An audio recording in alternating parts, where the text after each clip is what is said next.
Brothers and sisters, this Sunday we celebrate the Epiphany of the Lord, a solemnity in the life of the Church which should encourage us in living the Christian life with great joy and enthusiasm, because this is the day of the church year that we commemorate the Magi from the East arriving in Jerusalem, who were summoned by the appearance of a star, which, as the gospel just proclaimed, reminds you, led them to give homage and glory to our Savior, Jesus Christ. Who were these Magi from the East? They were non-Jewish men who had studied the natural world. They were men open to awe and wonder and signs filled with meaning of God's presence. And they were willing to travel and meet the King and humble themselves to the God of Israel and acknowledge Jesus as King. And that these Magi represent all the nations that would receive the saving power of the gospel of Jesus Christ, who would grow up, suffer death, die on a cross, and rise on the third day as a light to reveal the power of God to all the nations, regardless Gentile or Jew, that all people may receive the saving power of our God, and that God has made his presence known by the appearance of this star.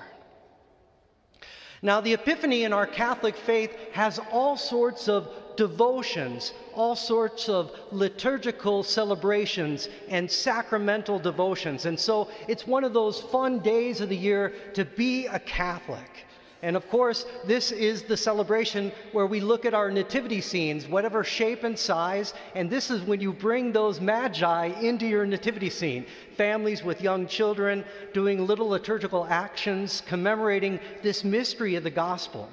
It's also an opportunity for us to keep those Christmas lights shining, especially those stars prominently over our homes and businesses, reminding us that the mystery of Christ's presence on earth is continually revealed to the world, even in that light of the star that we adorn our homes and communities with, as well as other tasty treats like a king's cake, which on the Epiphany is a cake that's shaped like a crown with all sorts of colors and, of course, lots of sugar. And somewhere in that tasty treat, you'll find a little figurine of the child Jesus. Who's lucky enough at the table to get the piece that has the child Jesus? What a fun devotion the king's cake is. But my favorite devotion during the Epiphany is the chalking of the door and the blessing of the Epiphany each and every year. And so in different parts, which originated centuries ago in the life of the church in Europe, was this tradition of taking a piece of chalk, much like we would write with on a chalkboard in school, a piece of chalk, and that chalk is blessed by the priest, much like a rosary or a chaplet or any number of our devotions or holy water.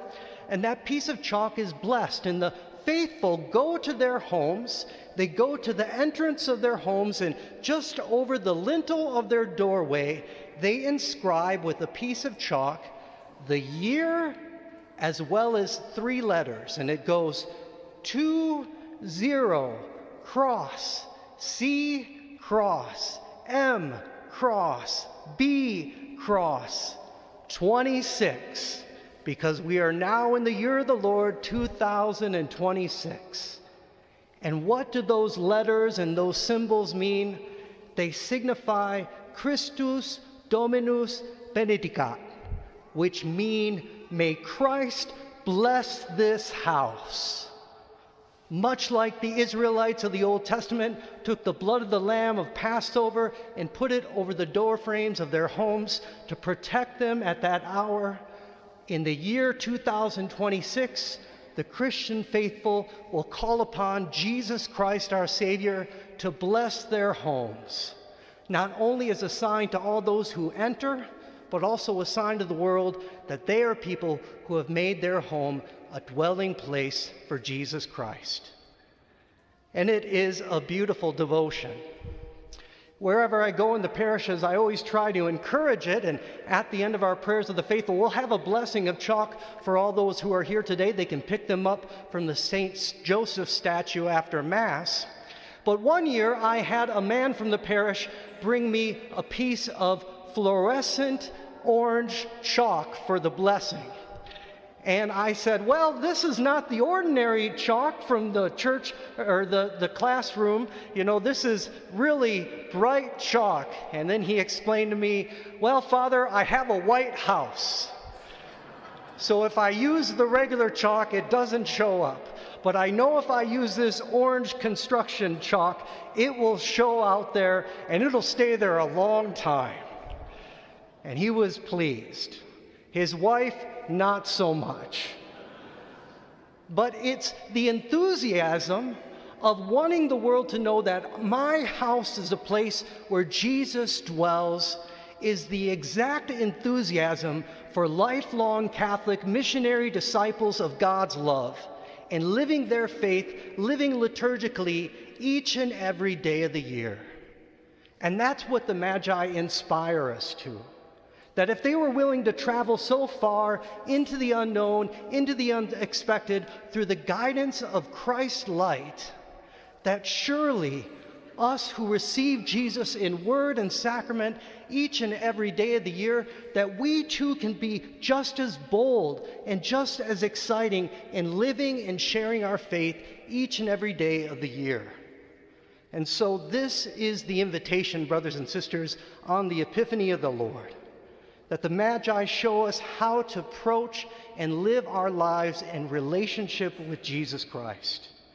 And just as they prostrated themselves and gave Jesus homage, we too, the same thing whenever we come to the celebration of Holy Mass. We do our genuflections, we bow to the presence of Jesus our King, and we allow him to come into our hearts and let the light of Jesus guide us each and every day of our life, even in those most dark and difficult moments when we need the light of Christ to guide us more than ever before. And so, brothers and sisters, when you come forward for Holy Communion on this Epiphany Sunday, I want you to think of yourself as having at last reached Jesus, to which the star and the Scriptures have led you in your life. And this is the God whom all the prophets spoke. And now you traveled this far to pay him homage and to give him service. We come to the church and we now see the Lord just as the wise men did the same. As the star by its brightness brought the nations to Christ, we too, in our own daily lives, bring the brightness of Jesus through our faith, hope, and charity into the hearts of every person we meet. And brothers and sisters, this is the central point of the Epiphany, that God's salvation is intended for all the world, and that the light of Jesus will guide you in your own journey. And as you go forth from the celebration of this Mass, let the light of Jesus guide you each and every day of this year.